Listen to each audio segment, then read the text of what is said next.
Hello, this is Brian, and for the next hour, I'll be reading from the August 18th issue of the Toronto Star on the Niagara Frontier radio reading service. U.S. and Canada hold last-minute talks to stop Trump's 50% tariffs. The U.S. and Canada are negotiating in an effort to reach a truce on tariffs before a 12:01 a.m. Wednesday deadline set by U.S. President Donald Trump. If no deal is reached, Trump has threatened to impose 50% tariffs on $20 billion worth of Canadian products, ranging from hockey sticks to tongue depressors.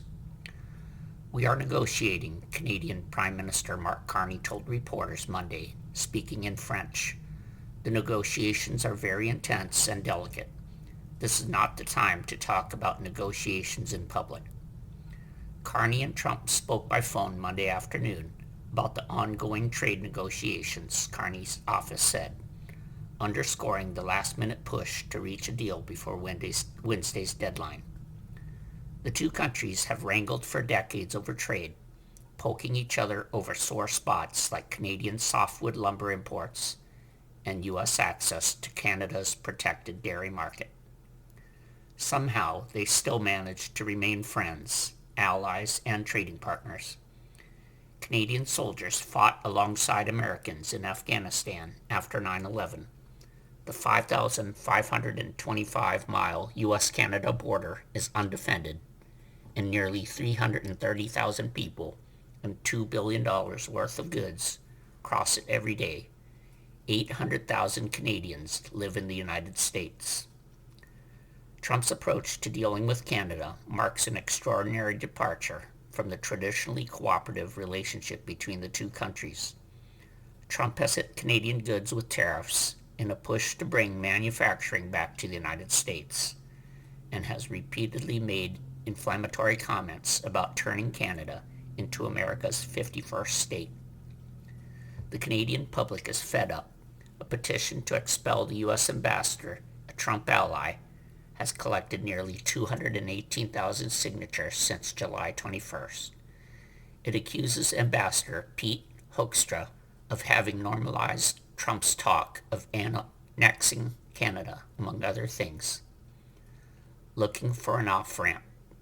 Nearly 72% of Canada's goods exports last year went to the United States, and the Trump administration might be wary of imposing a hefty new tariff paid by U.S. importers who try to pass along the cost to consumers via higher prices ahead of November's midterm elections. American voters are already frustrated with the high cost of living. I don't think either side really wants these tariffs to come into effect, said Ryan Majerus, a partner at King & Spalding and a former U.S. trade official. There's a pretty strong push on both sides to find an off-ramp here.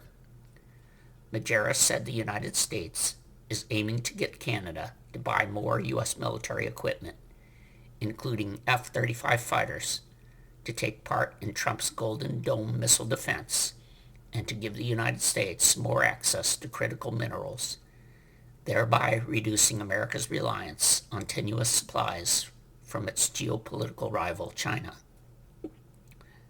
The Canadians would like relief from U.S. tariffs on steel and aluminum, as well as softwood lumber, which America says receives unfair government subsidies. Trump relies on Smoot-Hawley to go after Canada. Trump has made tariffs the centerpiece of his second-term economic agenda. Last year, he imposed double-digit import taxes on almost every country on earth, justifying them by declaring the long-standing U.S. trade deficit a national emergency. The Supreme Court in February ruled that he'd overstepped his authority, striking down those tariffs and setting the stage for the federal government to pay refunds to importers. Trump immediately looked for other ways to rebuild his tariff wall. Last month, he imposed import taxes of 10% to 12.5% on 59 countries and the European Union, which together account for 99% of U.S. imports, for allegedly failing to have or to enforce restrictions on imports made from forced labor. Then he reached back to the Great Depression to find a cudgel with which to whack Canada, one of his favorite targets. Trump invoked Section 338 of the Tariff Act of 1930 to impose 50% tariffs on products that account for about 5% of Canadian exports to the United States. Nearly a century ago, with the U.S. and world economies in collapse, Congress passed the 1930 tariff law, imposing hefty taxes on imports from around the world. Known as the Smoot-Hawley tariffs, named for their congressional sponsors, they are notorious among economists and historians for limiting world commerce and making the Great Depression worse. Section 338 tariffs have never been used before. U.S. trade negotiators traditionally have favored another tool, Section 301 of the Trade Act of 1974, the provision Trump invoked to impose last month's forced labor tariffs. Section 338 authorizes the president to impose tariffs of up to 50% on imports from countries that have discriminated against U.S. businesses. Unlike Section 301 sanctions, no investigation is required, nor is there any limit on how long the tariffs can stay in place. In announcing the Section 338 tariffs, Trump claimed that Canada discriminates against American exports of autos, alcohol, and cheese.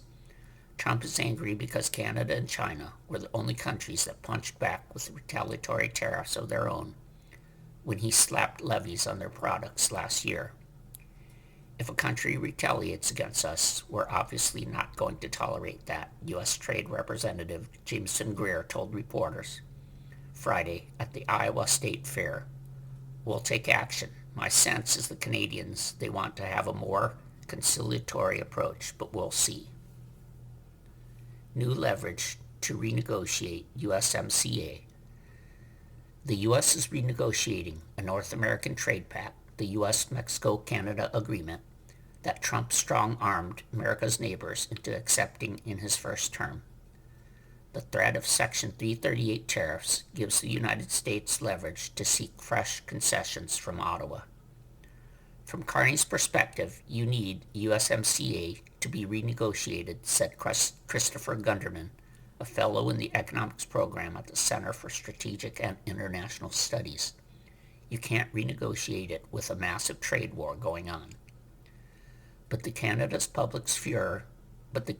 public's furor over Trump's policies may limit Carney's ability to cut a deal. Canada could retaliate again if the new 50% tariffs take effect, potentially aggravating a trade fight.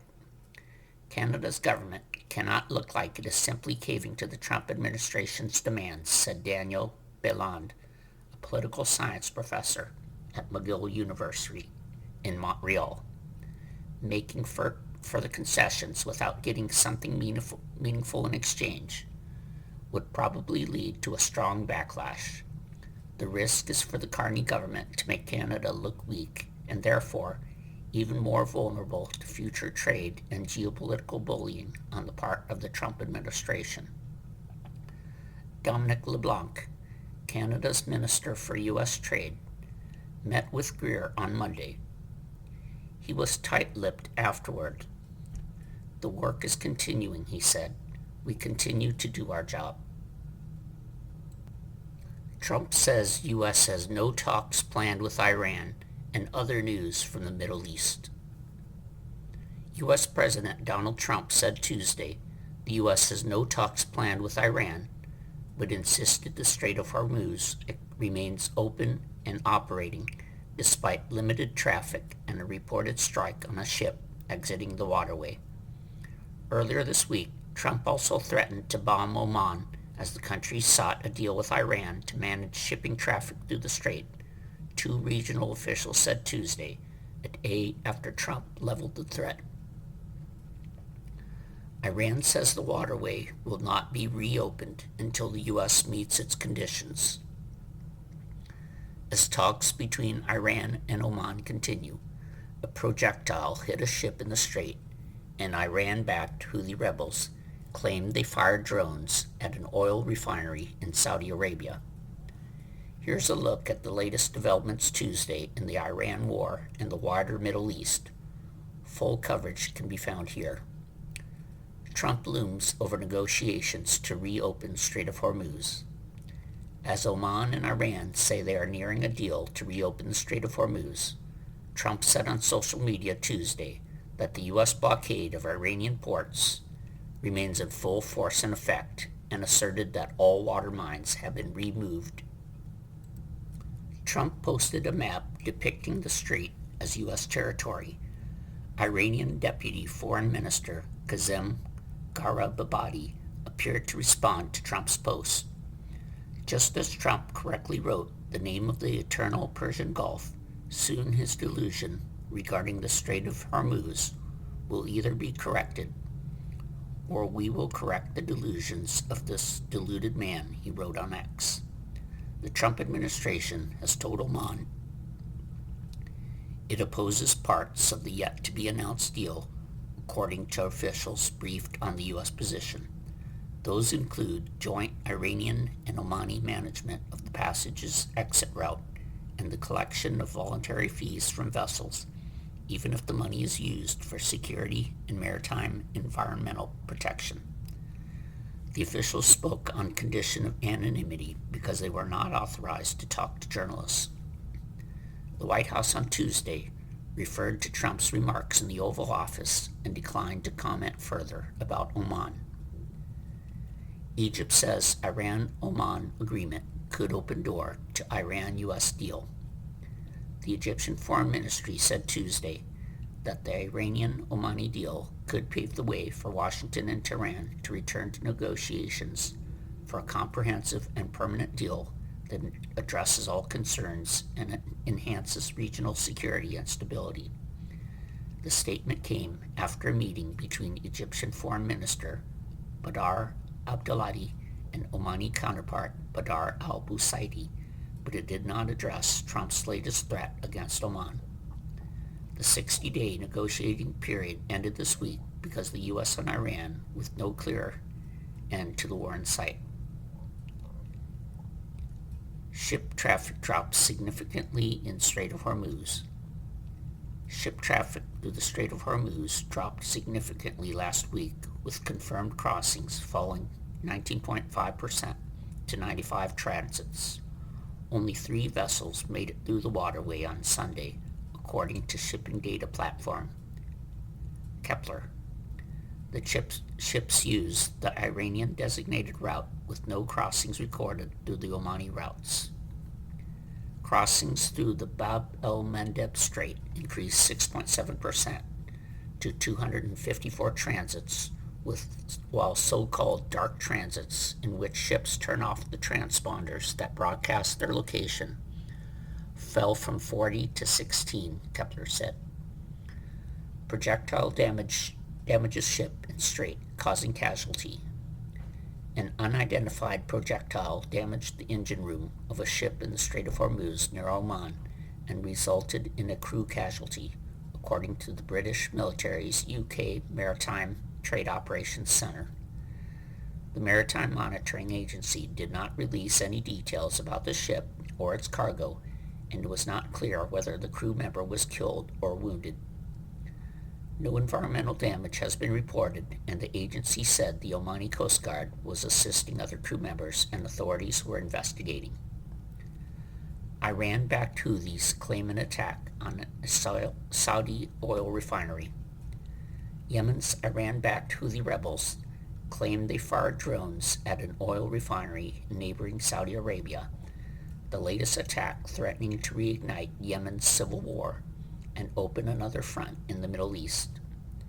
The attack targeted a facility run by Saudi Aramco, Saudi Arabia's state-owned oil company, according to a report by the Houthi-run Saba news agency.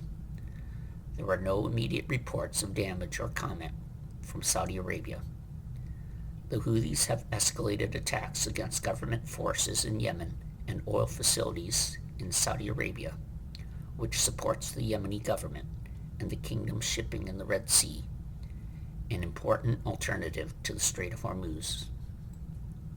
You are listening to a reading of articles and features from the Toronto Star on the Niagara Frontier radio reading service. Senator presses Hegseth Kane for commitment to keep U.S. military out of the midterm elections. Michigan Senator Elissa Slotkin asked Defense Secretary Pete Hegseth on Tuesday to confirm he won't send U.S. troops to polling places during November's midterm elections, as Democrats have raised concerns that the Trump administration could use the military to interfere with the vote. I'd ask you to confirm a simple statement. The Department of Defense will not send federal troops to the polls or to seize election materials of any kind, Slotkin wrote to Hegseth and to General Dan Kane, the chairman of the Joint Chiefs of Staff, in letters Tuesday. The Pentagon said in an email that it will respond directly to Slotkin, as it does with all congressional correspondence. The Joint Chiefs did not immediately respond to a request for comment. Slotkin told the Associated Press that Trump has been laying the groundwork to claim the midterms were stolen. She noted that Trump contemplated using the military to seize voting machines after his loss in 2020 and has deployed the National Guard to cities against the wishes of Democratic leaders. He also deployed active duty Marines to Los Angeles during his immigration crackdown in 2025. He's very clearly laying the breadcrumbs to be able to say the day after the election that he didn't really lose the House or he didn't really lose the Senate, Slotkin said. Slotkin asked Hegseth during an April congressional hearing if he would follow orders to seize ballots. Hegseth called the question a gotcha hypothetical, but said, "I've never been ordered to do anything illegal, and I won't." White House Chief of Staff Susie Wiles denied in a Vanity Fair interview last year that Trump would use the military to suppress voting in the midterms. "I say it is categorically false, will not happen. It's just wrong-headed," she said. Federal law prohibits the deployment of armed federal forces to election locations unless necessary to repel armed enemies of the United States. If any element of the military were to get involved, it would likely be the National Guard under state control. In 2020, Senator Mark Milley, then chairman of the Joint Chiefs of Staff, responded to a similar letter from Slotkin, then a congresswoman. "I believe deeply in the principle of an apolitical U.S. military," Milley wrote. "In the event of dispute over some aspect of the elections, by law, U.S. courts and the U.S. Congress are required to resolve any disputes, not the U.S. military." The Moscow region is hit by a drone blitz as Russian missiles kill 10 in a Ukrainian village. Ukrainian forces launched one of their biggest drone attacks on Russia since Moscow's invasion over 4 years ago, firing almost 800 drones in only 2 days after a similar salvo, officials said Tuesday. Meanwhile, a Russian missile strike on a village in northeastern Ukraine's Kharkiv region killed at least 10 people and wounded 17 others as the barrage demolished homes, officials said. The countries are locked in an escalating duel of long-range aerial strikes. Fighting on the roughly 780-mile front line in eastern and southern Ukraine is restricted by large numbers of drones and ground robots threatening troop movements, and neither side is making significant battlefield progress, analysts say. Putin resists pressure for peace talks. In the past year, Ukraine has devised and deployed domestically produced long-range drones for strikes deep inside Russia. Its drone technology has impressed governments and defense manufacturers around the world. Officials in Kiev aim to make the Russian public feel the war's consequences and pressure Russian President Vladimir Putin into negotiating a peace settlement. Putin has so far shown no signs he intends to stop the invasion. Putin continues to drag out the war instead of accepting Ukraine's realistic ceasefire proposals and ending the bloodshed. Ukrainian Foreign Minister Andriy Sybiha said in a post on X. Russian air defenses overnight intercepted 791 Ukrainian drones over a number of regions, as well as annexed Crimea and the Black and the Azov Seas, the defense ministry in Moscow said, in what was the second largest drone attack since January 2025, according to an Associated Press tally. More than 600 Ukrainian drones flew toward the Moscow region, where 180 were shot down, Moscow Mayor Sergei Sobyanin said without elaborating. Officials reported no deaths or major damage. Ukraine has increasingly launched swarms of hundreds of drones to try to overwhelm Russian air defenses. In the region that surrounds the capital, 3 people were wounded, Governor Andrei Voroboyev said. 3 people were also wounded in the adjacent Ryazan region, where 3 private houses were damaged, Governor Pavel Malkov said. The overnight attack started a fire at a warehouse of wild berries, Russia's biggest online retailer in an industrial zone. Ukraine has repeatedly targeted the company, which it says helps supply the Russian military, an allegation Moscow denies. Wildberries said its facility sustained insignificant damage. Russian TV doesn't report news of the attack. Coverage of the attack in state and Kremlin-backed Russian media was mostly muted, as is often the case. Russia's main TV channels, state-run Russia 1 and Channel 1, did not mention the attack at all in their morning news bulletins. But Russian state news agency RIA Novosti featured it among the main news on its website's homepage, describing it as one of the most large-scale attacks on Moscow since the beginning of the summer. State newspaper Rossiyskaya Gazeta on its website prominently featured a roundup of what Moscow regional governor Andrei Voroboyev reported about the attack, describing it as massive in the headline. Pro-Kremlin tabloid MK featured a news brief about it on its homepage. Zelensky accuses Russia of a brutal attack on civilians. A Russian missile strike on the village of Bichny in Ukraine's Kharkiv region killed 10 civilians, according to preliminary information, said Oleg Sinyebohov, head of the Kharkiv Regional Military Administration. Another 17 people were wounded, he said. Ukrainian President Volodymyr Zelensky called it a brutal attack that damaged 10 homes, a cafe, a post office, a store, and at least 7 vehicles, according to Sinyebohov. We will definitely respond to this Russian strike, he said on social media. Also, 3 people were killed and 3 others were wounded over the past day in Russian attacks on Ukraine's Sumy region, Ukraine's national police said. UK vows continued Ukraine support. British Prime Minister Andy Burnham, who took office last month, said the UK will continue to stand by Ukraine after Russia said that Kiev's reported use of British drones for attacks on Russian soil would bring unidentified consequences. We are providing support so that Ukraine can defend itself. That's been the British position all the way through this conflict by previous prime ministers, Burnham said. It remains the case with me. British newspaper The Sunday Times reported that 2 UK companies made drones used by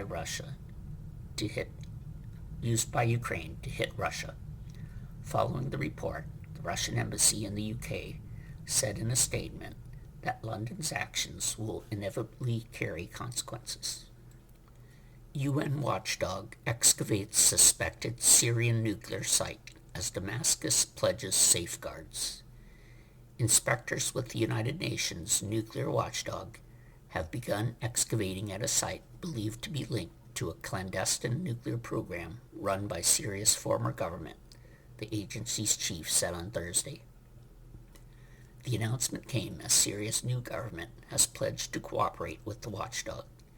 Syria's top diplomat said Thursday that Damascus remains interested in developing a peaceful nuclear program and intends to keep any nuclear material in in its custody under international safeguards.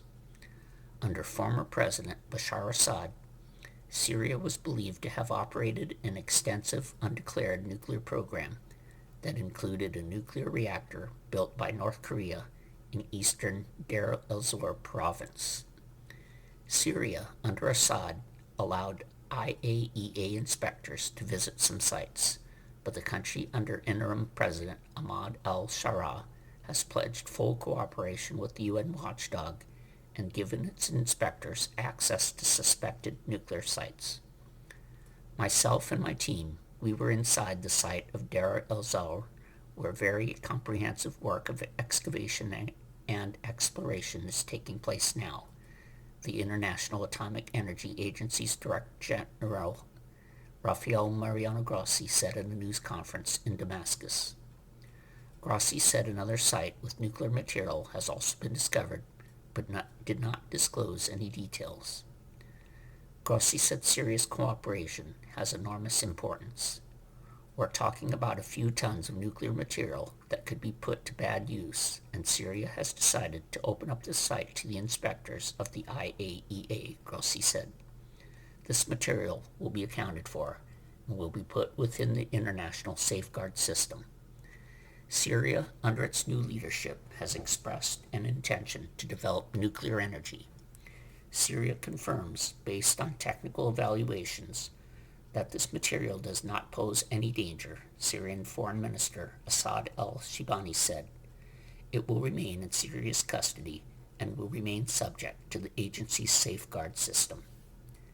The site in Deir el-Zor only became public knowledge after Israel launched airstrikes in 2007 that destroyed the facility.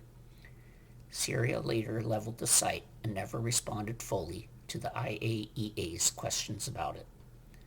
However, in 2024, before Assad was deposed in December of that year, IAEA inspectors took samples at 3 locations and in 2025 said they had found traces of uranium at one site. Israel is believed to be the Middle East's only state with nuclear weapons, although it has not declared its own program. Russia summons Japanese envoy following Putin's visit to disputed islands. Russia's foreign ministry on Tuesday summoned the Japanese ambassador to protest Tokyo's condemnation of President Vladimir Putin's trip to the Kuril Islands, the Moscow-controlled Pacific archipelago that is claimed by both countries. Last week, Putin visited Iturup, one of the 4 southernmost islands of the chain, which Japan calls the Northern Territories. The Soviet Union took them from Japan in the final days of World War II, and the dispute has kept the countries from signing a peace treaty formally ending their hostilities. Japan's Prime Minister Sanae Takashi said Putin's visit, his first to the islands, was incompatible with the Japanese position on the Northern Territories and was absolutely unacceptable. She said the visit was a further blow to already strained ties between the 2 countries over Ukraine and that Moscow should understand the consequences. Japanese Foreign Minister Toshimitsu Motegi said Tokyo strongly protests Putin's visit to Iturup, which Japan calls Iturofu, noting that the Northern Territories, including Iturofu Island, are Japan's inherent territory both historically and from the perspective of international law. On Tuesday, Russia's Deputy Foreign Minister, Mikhail Galuzin, met with Japanese Ambassador Ikira Muto to lodge a formal protest over the anti-Russia statements by Takashi and Motegi. Russia's sovereignty and jurisdiction over the southern Kuril Islands are absolutely unshakable, Galuzin told Muto, according to the Foreign Ministry. These territories passed to our country as a result of World War II that was enshrined in the relevant agreements of the Allied powers and the UN Charter, the ministry said. Any attempts by the Japanese side to directly or indirectly call this obvious reality into question are absolutely unacceptable and unlawful. Galuzin told the ambassador that in view of Tokyo's adherence to Western sanctions against Russia and its support for Ukraine, Moscow reserves the right to take appropriate countermeasures. The Japanese embassy said in a statement that Mutu, during his approximately 20-minute meeting with Galuzin, appropriately explained the Japanese position on the Northern Territories and President Putin's recent visit. It gave no other details, including how Mutu responded to Galuzin's comment on Russia's territorial claim of the islands, or if Japan is considering taking a retaliatory step, citing the sensitivity of the issue. Decades of diplomatic efforts to negotiate a settlement haven't produced any visible results. Moscow over the years has also bolstered its military presence on the Urals in moves that appeared to underscore its firm stance in the disputes. Speaking last week aboard a Russian warship taking part in the drills in the Pacific, Putin said Moscow previously had developed constructive relations with a number of Japanese leaders, including the tragically deceased former Prime Minister Shinzo Abe, who did much to bring Japan and Russia closer together to align our positions. Japan imposed sanctions on Russia after it sent troops into Ukraine in February 2022 and listed Russia as a source of primary threats, a change in that constructive relationship, he said. Russia remains ready to cooperate with all its neighbors, including Japan and other states in the region, Putin said. You are listening to a reading of articles and features from the Toronto Star on the Niagara Frontier radio reading service. ABC sues FCC over challenge to its broadcast licenses, saying actions present existential threat. Further escalating its battle with the Trump administration, ABC on Tuesday took the rare step of suing the Federal Communications Commission on First Amendment grounds, saying the agency's demand for early review of broadcast licenses posed an existential threat to its operations. In the lawsuit, ABC, its parent company Disney, and the 8 local stations whose licenses are affected asked a federal court to stop the early renewal proceedings.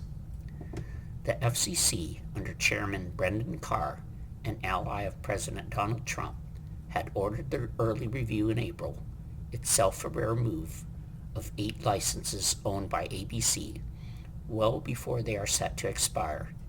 It cited the network's diversity practices as a reason, but the development came shortly after a joke by ABC's late-night host Jimmy Kimmel, an outspoken Trump critic, had infuriated the president.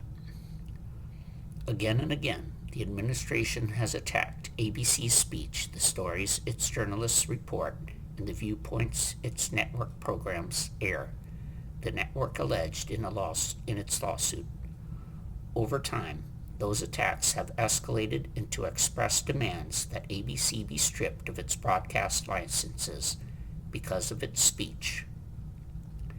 Facing this existential threat, it added, plaintiffs have no choice but to seek redress from the judicial branch for the administration's blatant retaliation for their First Amendment speech. It said ABC had no alternative means to eliminate these ongoing and immediate threats other than total capitulation to the administration's demands. It asked the court to immediately enjoin defendants from taking or threatening to take any action against plaintiffs in relation to the early license renewal applications. There are already clashes between ABC and the administration. The early license review is only one part of a long simmering confrontation between ABC and the FCC. The network has also been fighting Carr's efforts to make the morning talk show The View, whose hosts and guests are often critical of Trump, subject to equal time rules. That's a question ABC says the agency itself decided in the network's favor more than 2 decades ago. The lawsuit Tuesday also spoke of ramifications that go well beyond one network. The consequences of the administration's campaign against free speech reach well beyond ABC, it said. If the administration gets its way, the message to every media company in the country will be unmistakable. Tell only the stories the administration deems favorable or face the coercive machinery of the federal government. In such a world, the press could in no way be described as free. It added, the FCC chairman has left little doubt that this is his goal. The lone Democrat on the FCC praises the lawsuit. The sole Democrat on the commission, Anna Gomez, commended ABC and Disney for pushing back against the FCC's actions. For months, the FCC has waged a campaign of censorship and control against Disney's ABC stations, she said in a statement, using the threat of broadcast license revocations to punish a company for speech this administration doesn't like. I have long called on companies to push back against this kind of government intimidation, and I'm glad Disney has shown courage and stepped up, she said. This should be a welcome sign for every broadcaster who has felt the weight of this overreaching government pressure in silence. In late July, Carr defended his agency's actions against ABC, saying broadcasters have a duty to operate in the public interest. The FCC, he said, was merely trying to restore that standard. Broadcasters like ABC, Carr said in an interview on the Fox Business Network, struck a deal with the American people. You broadcasters get subsidized access, free access to a valuable public resource, the airwaves worth billions of dollars. In exchange, you have to operate in the public interest. Look, as a country, we should have a trusted, respected news media, and we're not there, Carr said. So I hope more broadcasters return to their public interest obligations. The FCC did not immediately respond to a request for comment Tuesday. Trump threatened to bomb Oman because he's unhappy with the country's deal with Iran, officials say. U.S. President Donald Trump threatened to bomb Oman because he is unhappy the country is close to a deal with Iran to manage ship traffic through the Strait of Hormuz, two regional officials said Tuesday, a day after Trump leveled the threat. The officials said the Trump administration has told Oman it is opposed to parts of the yet-to-be-announced deal, including the joint Iranian and Omani management of the exit route out of the passage that's critical to global supplies of oil and natural gas. The officials were briefed on the U.S. position and how the administration views Oman's position. Meanwhile, a projectile hit a ship as it sailed out of the strait, according to the British military's Maritime Monitoring Agency, and an Iranian official said the waterway would not reopen until the United States meets Iran's conditions. The Defense Ministry of the United Arab Emirates said 2 ballistic missiles were launched from Iran toward the UAE. U.S. believes Oman has not been tough enough with Iran. The U.S. believes Oman has not been tough enough in its negotiations with Iran and is unhappy with Oman's agreement to collect voluntary fees from vessels, even if the charges are related to security and maritime environmental protection, according to the officials, who spoke on condition of anonymity because they were not authorized to talk to journalists. Trump on Monday threatened to bomb Oman as it works with Iran on a deal to open the strait and pave the way for the U.S. and Iran to resume negotiations to end the war. He posted a map on social media Tuesday depicting the strait as U.S. territory. The president first mentioned the idea in an offhand comment last week. On Monday, he told reporters in the Oval Office, "I'd like the idea of declaring it a territory without providing details." The White House on Tuesday referred to Trump's remarks in the Oval Office and declined to comment further about Oman. Iran refers to Trump's delusion about the strait. Iranian Deputy Foreign Minister Qasem Gharibabadi appeared to respond to Trump's post on social media depicting the strait as American territory. Just as Trump correctly wrote the name of the eternal Persian Gulf, his delusion regarding the Strait of Hormuz will soon either be corrected or we will correct this deluded man's delusions for him, Garababadi wrote on X. Trump's comment on Monday was not the first time he has threatened Oman. In May, he told reporters during a cabinet meeting that Oman will behave just like everybody else, or we will have to blow them up.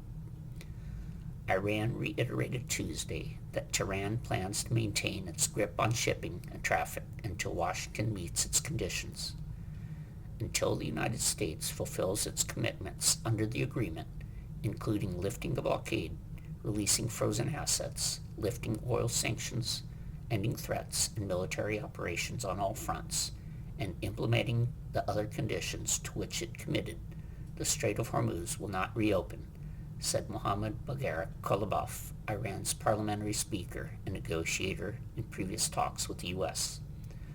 The Egyptian Foreign Ministry said Tuesday that the Iranian-Omani deal could pave the way for Washington and Tehran to return to negotiations for a comprehensive and permanent deal that addresses all concerns and enhances regional security and stability. The statement came after a meeting between Egyptian Foreign Minister Badr Abdulati and Omani counterpart Badr al-Busaidi, but it did not address Trump's latest threat against Oman. President insists strait is open as more attacks are reported. Trump said Tuesday the U.S. has no planned talks with Iran, but insisted the strait is open and operating, despite limited traffic, the reported boat strike, and the end on Monday of the 60-day negotiating period between the countries. Trump wrote on social media that a U.S. blockade of the strait remains in full force and effect, adding that all water mines have been removed. As the talks between Oman and Iran continue, more attacks were reported in the region. One of the missiles fired at the UAE landed outside of the country's waters, and the other landed within them, the Emirati Defense Ministry said. It was unclear whether the missiles were shot down by air defenses or fell. No damages or injuries were reported. There was no immediate statement from Iran. In the weeks after the U.S. and Israel launched a war against Iran on February 28th, the UAE was frequently targeted by Iranian missiles and drones, but Tuesday's reported attack was the first in weeks. An unidentified projectile hit a ship early Tuesday in the strait off the coast of Oman, damaging the engine room and causing a casualty, according to the UK Maritime Trade Operations Centre. The monitoring agency did not release any details about the ship or its cargo, and it was unclear whether the crew member was killed or wounded. The agency said the Omani Coast Guard was assisting other crew members and that authorities were investigating. And Yemen's Iran-backed Houthi rebels claimed they fired drones at an oil refinery in neighboring Saudi Arabia, the latest attack that threatened to reignite Yemen's civil war and open another front in the Middle East. The attack targeted a facility run by Saudi Aramco, Saudi Arabia's state-owned oil company, according to a report by the Houthi-run Saba news agency. There are no immediate reports of damage or comment from Saudi Arabia. Justice Department pushes to revive criminal case against Kilmar Abrego Garcia. The Justice Department is pushing to revive criminal charges against Kilmar Abrego Garcia, telling a federal appeals court late Monday that a judge erred in his scathing ruling that called the case against the man mistakenly deported to an El Salvadoran prison an abuse of prosecuting power. The government is appealing the May ruling by U.S. District Judge Waverly Crenshaw that threw out charges of human smuggling against the Salvadoran national. The ruling amounted to an extraordinary rebuke of a Justice Department that under President Donald Trump has repeatedly been accused of targeting defendants for political purposes. Crenshaw found that Abrego Garcia would never have faced criminal charges had he not successfully sued the government over his 2025 deportation. The ruling was an embarrassment for the Trump administration, which only brought him back after securing a criminal indictment against him. Crenshaw stopped short of finding the government acted with actual vindictiveness, a rarely met standard that usually requires evidence like a prosecutor admitting that charges were filed in retaliation against someone. But the judge did find there was enough evidence of presumptive vindictiveness. That included the timing of the indictment. Homeland Security had been aware of the 2022 traffic stop in Tennessee that was the basis for the human smuggling charges for more than 2 years before Abrego Garcia was deported. The agency only reopened the case and began investigating in earnest after Abrego Garcia was ordered returned to the U.S. Crenshaw also found that statements by U.S. Attorney General Todd Blanche, who was a deputy at the time, suggested the Justice Department was targeting Abrego Garcia because he won his wrongful deportation case. In a brief filed Monday night with the 6th U.S. Circuit Court of Appeals, federal prosecutors argued that Crenshaw got it wrong. Blanche's statements, they argue, demonstrated a legitimate motive for prosecuting him. His rationale reflected a normal assessment of the societal interest in punishment, not an improper penalty, they said. The statements explained that the government was seeking to protect the public and confirm its prior assertions about Abrego's criminal activity, the brief states.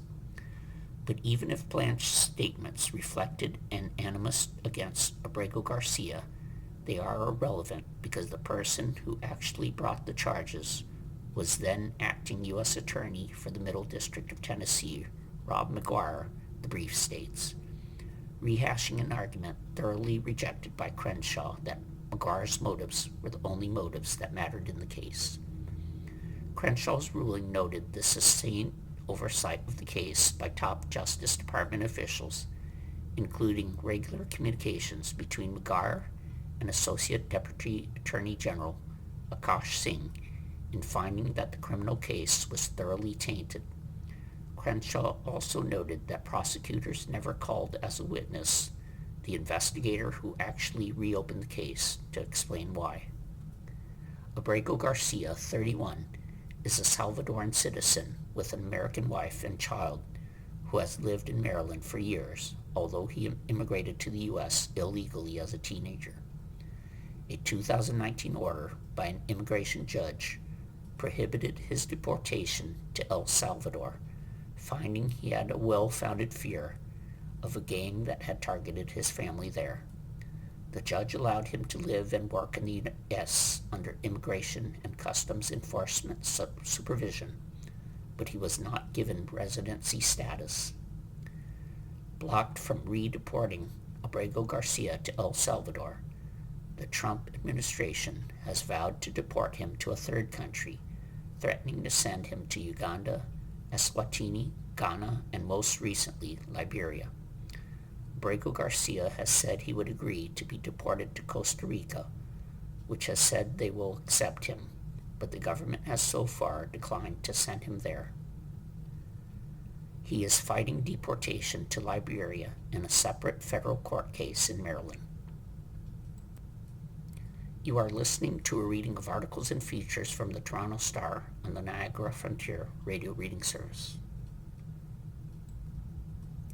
Turkey's Erdogan signs law offering conditional pardon for thousands of PKK militants. Turkish President Recep Tayyip Erdogan has signed into law a measure that would introduce a conditional pardon for thousands of Kurdish militants as part of a government peace effort with the Kurdistan Workers' Party, or PKK. The measure was published in the official Gazette on Tuesday. It will only come into force after Turkey's National Security Council confirms that the group has fully dissolved itself and disarmed. Parliament approved the bill overwhelmingly last week. It would suspend certain prison sentences for convicted PKK members and postpone ongoing investigations and trials against others for 5 or 10 years, depending on the severity of the crime.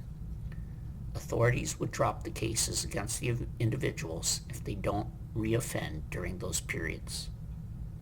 The legislation also establishes a committee to oversee the group's disarmament, with its first meeting expected next week. Last year, the PKK, considered a terrorist organization by Turkey and its Western allies, announced its decision to disband, following a call by its imprisoned leader, Abdullah Öcalan. Öcalan and other key PKK figures are excluded from the pardon.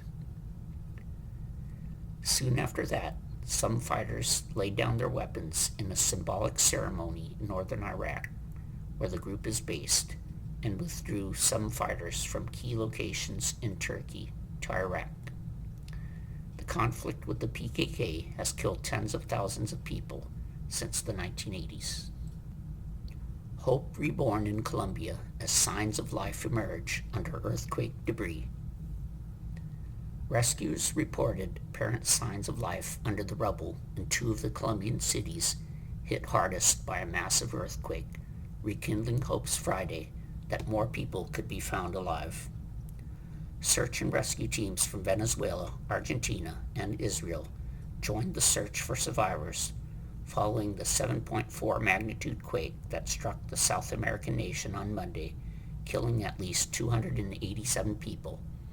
At 96 hours since the temblor hit, the window for survival was narrowing Friday afternoon. The mayor of Pereira, Mauricio Salazar, told radio station FM on Friday that contact was made with a woman who was asking for help amid the rubble of a collapsed hotel at around 4 a.m. He suggested other people may have survived but were still trapped. Authorities in Cali also reported apparent signs of life, saying at least 3 people were trapped under collapsed buildings. The search and rescue effort has been extended through Saturday. Residents who lost their homes must start over again. With the overall search for survivors winding down, Colombia faced another challenge, rebuilding a nation shattered by a disaster that affected more than 100,000 people. Tens of thousands of houses were damaged or destroyed, according to the government. Authorities have also reported damage to thousands of schools, medical facilities, and community centers in more than 400 cities. There is no place to live. We lost everything, Iber Jonathan Morales, 38, said Friday in a shelter in Cali. Morales is one of the 102,263 people whose lives were upended by the quake. The government says nearly 4,000 people were injured and hundreds remain missing. Private groups estimate the number of missing is in the thousands. Morales said he, his wife, and 4 children are trying to rebuild from scratch. The earthquake destroyed several neighborhoods in the city. Many houses were damaged and buildings collapsed, he said. We are going to stay here until the government gives us some help, some support. The government focuses on providing shelter. The devastation has tested Colombia's president, Abelardo de la Espriella, who was inaugurated just days before the earthquake shook the country's west. De la Espriella acknowledged Thursday night that the situation is complex and announced a plan to partner with private companies to rebuild, as well as subsidies for families who are homeless. We will not overcome this tragedy alone as government, he said. We need the private sector to rebuild Colombia together. Monday's earthquake was the most powerful to hit Colombia this century. Government aid has yet to arrive in some areas where many people are relying on volunteers and neighbors for help. A neighbor is giving me shelter, Olga Castro, mother of 5 in Cali, said. At least we survived, but right now we are practically on the street because we don't have a home anymore. De la Espriella said national and international funds raised in response to the disaster will focus on the reconstruction of hospitals, schools, homes, roads, and airports. Rebuilding the country requires a serious technical assessment to determine which buildings can be used, which can be repaired, and which must be demolished and rebuilt, said Yazid Alvarado Vargas, a professor in construction engineering at Javeriana University in Bogota, Colombia. Before even discussing reconstruction, we must guarantee temporary housing, food, healthcare, continuity of basic services, and economic support for families who lost their homes or livelihoods, Alvarado said. In Bogota, Colombia's capital, around 500 volunteers gathered at a reception center to sort food, toiletries, and pet food before distributing the supplies in the most affected areas. From youngsters to the elderly, everyone diligently participated in the challenging relief efforts. We all have to help. Today is for you. Tomorrow might be for me, volunteer Jorge Munoz, 85, said. One of the oldest helpers at Bogota's Vive Claro aid collection, Munoz has witnessed the devastation caused by other earthquakes, including one in 1999 that killed more than 1,180 people. National and international aid keeps coming.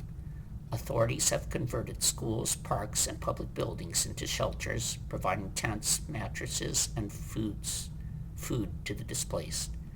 In other hard-hit cities, residents improvised shelters in the streets while hundreds of volunteers rushed to help those in need in hard-to-reach areas. These are isolated, neglected territories, historically lacking in institutional support, already plagued by violence, and now they are hit by an earthquake of this magnitude, said Maria Mercedes Livano, director of Save the Children in Colombia. It's a crisis on top of a crisis, leaving the population in a situation of extreme vulnerability, she added, citing communities including Buenaventura, the country's main port, and Choco, the earthquake's epicenter. Many buildings in Pereira have limited or no access to electricity and water, and volunteers have been delivering hygiene kits to displaced families in the city's shelters, said Pamela Londoño, a technical advisor with Project Hope. Of the 5 or 6 shelters in the city, at least one is already full and no longer accepting new residents. The nonprofit is also assessing medical supply needs. Other areas are also suffering, such as the town of Roldanillo, where approximately 60% of residents do not have access to clean water. The main concern is the lack of basic services for multiple communities, Londoño said. This is a really critical situation. De La Espriella visited several cities to track relief efforts and aid distribution, including Quibdó in the Chocó region and Pereira. Authorities are still waiting for tons of supplies and humanitarian aid from countries that have pledged their support, including Peru, China, the United States, and the United Arab Emirates. My heart, my strength, and my spirit are with all the victims and with all these territories that have been forgotten and now devastated by nature, he said. We must rebuild them. There is a great task ahead, and I am committed to it. The Trump administration announced Friday an additional $11 million in humanitarian aid, including food, health, protection, and shelter assistance, bringing the total U.S. assistance following the earthquake to $26.5 million. The U.S. continues to coordinate with Colombian President Abelardo de la Espriella and the Colombian government to assess and respond to earthquake-related needs, the State Department said in a statement. You've been listening to a reading of articles and features from the August 18th issue of the Toronto Star. Your reader has been Brian. Thank you for listening.